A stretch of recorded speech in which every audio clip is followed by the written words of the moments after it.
पंतप्रधान नरेंद्र मोदी यांनी देशाचे पहिले पंतप्रधान पंडित जवाहरलाल नेहरू यांचा सलग कार्यकाळाचा विक्रम मागे टाकत भारतीय राजकारणात नवा इतिहास रचला आहे। या पार्श्वभूमीवर भारतीय जनता पक्षाकडून 5 जून ते 21 जून दरम्यान देशभर प्रगतीपथ अभियान राबवण्यात येत असून त्याची सुरुवात सोलापुरातही उत्साहात करण्यात आली।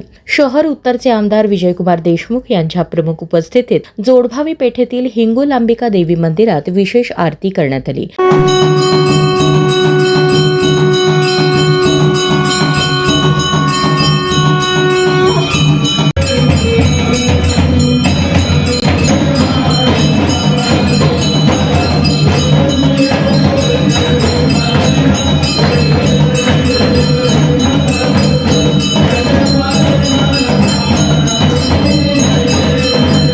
यावेळी भाजप कार्यकर्त्यांनी मोदी यांच्या ऐतिहासिक विक्रमाचे स्वागत करत घोषणाबाजी केली। याप्रसंगी माजी सभागृह नेते संजय कोळी, शिवानंद पाटील, नगरसेवक डॉक्टर किरण देशमुख, अविनाश पाटील, प्रवीण दर्गो पाटील, राजकुमार पाटील, अमर पुधाले, कल्पना कारभारी, वंदना गायकवाड, माजी नगरसेविका इंदिरा कुडक्याल, किरण पवार, अजित गायकवाड यांच्यासह भाजपचे पदाधिकारी व कार्यकर्ते मोठ्या संख्येने उपस्थित होते। दरम्यान आमदार विजयकुमार देशमुख यांनी व्यक्त केलेली प्रतिक्रिया राजकीय वर्तुळात चर्चेचा विषय ठरली।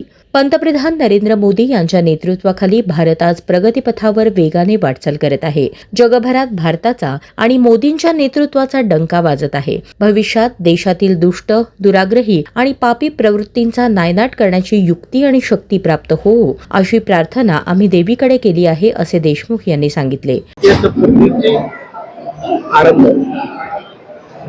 आज आपले पंतप्रधान यांचं 12 वर्ष पेक्षा काळ जास्त म्हणजे पंडित जवाहरलाल नेहरू यांच्या पेक्षा जास्त आजपर्यंत सगळ्यात जास्त आजपर्यंत पंतप्रधान राहिलेलं काळ म्हणजे पंडित जवाहरलाल नेहरूंचं होतं। त्यांच्याही पेक्षा जास्त आज 12 वर्ष पूर्ण तपपूर्ती झालेले आपले देशाचे पंतप्रधान आदरणीय नरेंद्र मोदी यांच्या ह्या तपपूर्तीसाठी आज सगळ्या देशभरातून सगळीकडे आज प्रत्येक देवळातून प्रत्येक धार्मिक स्थळापासून आजच्या ह्या आरतीचा आणि देवाचा आशीर्वाद मागण्याचा कार्यक्रम चालू आहे। आपल्याला माहित आहे की 12 वर्षामध्ये या देशाची चाललेली आपल्या जी प्रगती आहे आणि ज्या सर्वसामान्य देशातला गरीब माणूस आहे त्याचा शेवटचा त्याला केंद्रबिंदू मानून या देशाची जर का उन्नती करायची असेल, या देश विकासाकडे जायचं असेल तर शेवटच्या माणसाचा जोपर्यंत विकास घडू शकत नाही तोपर्यंत या देशाचा विकास होऊ शकत नाही। हे देश समोर ठेवून भारतीय जनता पक्षाने व आपल्या देशाचे पंतप्रधान आदरणीय मोदी साहेबांनी या देशाचा विकास करण्यास सुरुवात केली। आपण आज बघतो की या 12 वर्षामध्ये आपला देश आज जगामध्ये 3ऱ्या क्रमांकावर आहे। आपण एक महासत्तेकडे चाललेलं आपलं हे एवढं आपलं कार्य या देशाचे पंतप्रधान करत आहेत। अनेक योजना सर्वसामान्य माणसाला आणि आपल्या अनेक योजना आणल्या आणि त्यांची सगळ्या सर्वसामान्य माणसाचा जोपर्यंत विकास होत नाही किंवा त्यांची प्रगती होऊ शकत नाही तोपर्यंत आपल्या देशाची प्रगती होत नाही हे समजून त्यांनी या सगळ्या योजना आणल्या। आणि या योजनेचं तात्पर्य एवढंच की आपल्या देशातला सर्वसामान्य कुटुंब असू दे, सर्वसामान्य माणूस असू दे, आज आपलं त्यांचं जीवनाचं स्तर वाढलेलं आहे।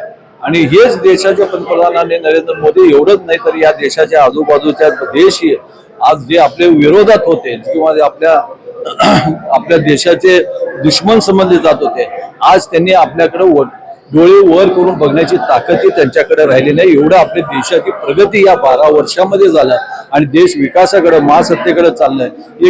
हे आपल्या देशाचे पंतप्रधान आदरणीय मोदी साहेबांच्या कामामुळं आणि त्यांच्यावर ठेवलेले या सर्व या देशातल्या जवळपास 150 कोटी जनता आहे त्यांनी या मोदी साहेबांवर विश्वास ठेवलं आणि खरंच त्या विश्वासाला पात्र होऊन आजपर्यंत मोदी साहेबांनी काम केलं।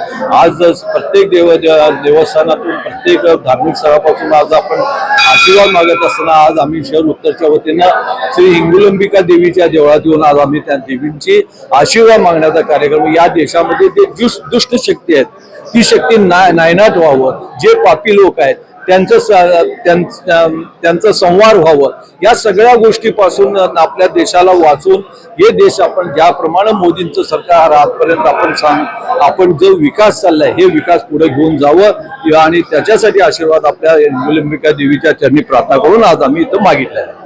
देशमुख यांच्या या वक्तव्यामुळे राजकीय वातावरणात नव्या चर्चांना उधाण आले असून त्यांच्या या विधानाचे विविध स्तरातून वेगवेगळे अर्थ काढले जात आहेत. मोदींच्या विक्रमाच्या स्वागतासोबतच विरोधकांवर अप्रत्यक्ष निशाणा साधण्याचा प्रयत्न असल्याची चर्चा राजकीय वर्तुळात रंगू लागली आहे.